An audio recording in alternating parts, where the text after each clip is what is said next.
Welcome back everyone to Carefree TV. We're doing a preview of the game on Saturday against Aston Villa at home.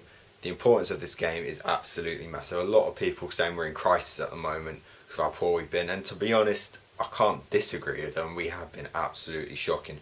Lucky though, in my opinion, Villa are probably the best team we could be facing at the moment. They are absolutely awful. I think they're one of the few teams this season who have actually been worse than us, and that's saying something because we've been terrible. So I think it's a very, very good chance for us to bounce back. Villa, personally, I don't see much threat coming from them. I think Gusted is exceptional header of the ball, but as an actual overall footballer, I'm still not convinced he's all up for it. Scott Sinclair is obviously a player we know quite a lot about. I don't know, is he fit? I think someone might have said he was injured. I don't know. I haven't really checked the team news or nothing. But yeah, I think Villa's a very, very average team, and I think we wouldn't be surprised if they were to get relegated this season, or at least be down at about that part of the table. Apart now onto the team which I think we're going to play. Obviously, Begovic in goal, of course. No other option really. Now this is where it gets interesting. Ivanovic has been injured, and Mourinho has come out and said that Kurt Zuma will be playing right back because something to do with height or something like that. Something to do with you need 5 tall players on the pitch or some bollocks like that. I have absolutely no idea. I think this is a lie. I think Mourinho is going to play Baba Rahman at left back and Azpilicueta over at right back. I think that, it's just Mourinho's done this sort of thing before, done mind games and stuff. He's predicted people's teams, he's predicted their own team, changed it about. And because for me, Mourinho, he's too good a manager not to realise that it makes way more sense for Baba Rahman to play on that left-hand side. Let's give him a chance, give him a run of games with Ivanovic injured, and hope he does well. So I do think that will happen. I do think Kurt Zuma will play though. I think Kurt Zuma will partner John Terry at centre-back because Gary Cahill, I think he played quite well for England, but for Chelsea recently, he's not been up for it. Now this is midfield and going forward. I think at home to Villa, let's actually have a fucking go and try and beat them, alright? Don't just sit about, no, this ticky-tacky. That's why I think we should be playing 4-3-3 against Villa, in my opinion. And I think we should have 2 holding players in Ruben Loftus-Cheek and Nemanja Matic. Loftus-Cheek has been promised game time. He's been brilliant this season when he's played, and I think Fabregas has to get dropped. He didn't play well for Spain. He hasn't been playing well for us. I don't think he should be anywhere near that team. Partnering him, Nemanja Matic. Nemanja Matic is a player who I like a lot. I think this season he's been a shadow of himself. I don't think he's been particularly good, but I don't think he's been our worst player this season. I definitely think there's players who have underperformed more than he has, but that's not saying he's done well. But I think he should play alongside Loftus-Cheek. In front of them, in sort of a central midfield role, I've gone for Ramirez. He's a player who's actually been quite good when he's come on. A player who all Chelsea players, I think, like a lot because of his goal against Barcelona. I think a lot of people argue that's all that's keeping him at the club, because I think in terms of technical ability, he's probably not up there with the rest of the squad, but he does seem to really, really care about Chelsea, and that's what we need at the moment. We need fight, we need passion, we need energy, and Ramirez is all of that. Put him just in front of Loftus-Cheek and Matic. We have a very solid midfield. Then on the right wing, I'm going to have Willian scoring free kicks for fun at the moment. Been very good. I think he scored for Brazil. I think he scored a couple of goals for Brazil over international break. He's in good form. He's adding goals to his game. He helps back. He tracks back as well, which is always useful. And I think Willian has to play. He's the first name on the team sheet at the moment.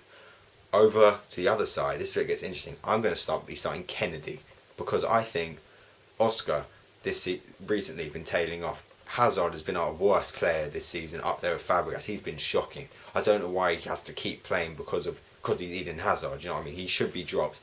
Drop him for a few weeks, get his fitness back, get his sort of, just whatever he had last year, get that back, and then we can bring him in. And I think Pedro hasn't impressed quite as much since that game at West Brom. So I would personally give Kennedy a go. Kennedy, whenever he's had the chance, he's done well. So I'm going to be starting Kennedy. Up in the middle, Diego Costa. So back from suspension, don't really want to talk about all that, but he had a very good game against Arsenal. He scored against Tel Aviv in the game before. I think he's hungry, he's going to be wanting to get back, and he's going to get constant service as well. That's the important thing. Falcao against Southampton, I don't think he had a terribly bad game. He didn't have a terrible game, because what he was given was terrible. You know, as a striker up front on your own, there's only so much you can do. You need the midfield and the wingers to help you. But with hopefully with Kennedy on one side, Willian on the other, he'll be getting lots of balls into the box which he can get on the end of, and obviously Ramirez running from behind as well to help sort him out. So that's sort of.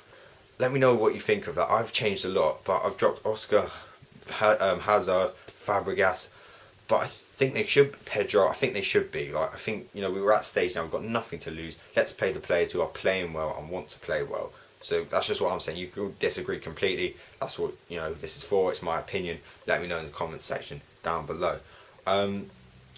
Score prediction for the game. I don't know. Shall I be optimistic? I'm just going to say 1-0 Chelsea. Just anything. A win is the most important thing here.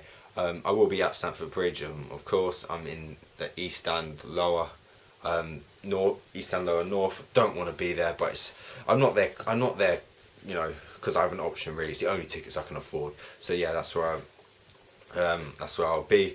If you see me there, come and say hi. And also, I'm just going to take a minute now to thank everyone who has subscribed. We have passed 500 subscribers, and that is, I know for a lot of people it's not a lot, but for me that is just that's just so much more than I ever expect. I remember when I first started it, I thought if I could get 100 subscribers by the end of the first season, that would be amazing. But we absolutely smashed it. It's unbelievable. Your support has been absolutely incredible. I don't, considering the fact I don't upload too regularly or consistently, I don't really edit my videos, don't script. The fact, it's just unbelievable what you guys have done. A big shout out to Chelsea SW6, a new Chelsea fans channel, which I've been lucky enough to help out and be on their live streams recently. Been really enjoyed it. Top channel. They're doing the stuff which professional fan channels, what they do with big budgets and stuff. They're doing that just purely out of their own love of the club. It's absolutely unbelievable the work those guys go into. So make sure you go and subscribe to them. Link in the description. And obviously they've helped me out. They've been giving me a few shout outs, which I think is where a lot of my new subscribers have come from. So, and also I was thinking about doing a Q&A for my 500 subs, but I realised with the amount of, I've got no free time at the moment, and the way my channel is sort of progressing, by the time I actually get time to sit down, read questions and edit a video, I'll probably be on 600 subs. So basically I'm going to do a massive thank you Q&A type thing if I ever hit 1,000 subscribers. I know that's a big number, but I think with how amazing you lot have been so far, I think it's possible. So let's come on the Chelsea, keep the proof out behind. Let's hope we can beat Villa. Score predictions, team lineups, all the usual stuff down below. I'll be on the comments as much as possible. Let's do this. Come on, you Blues.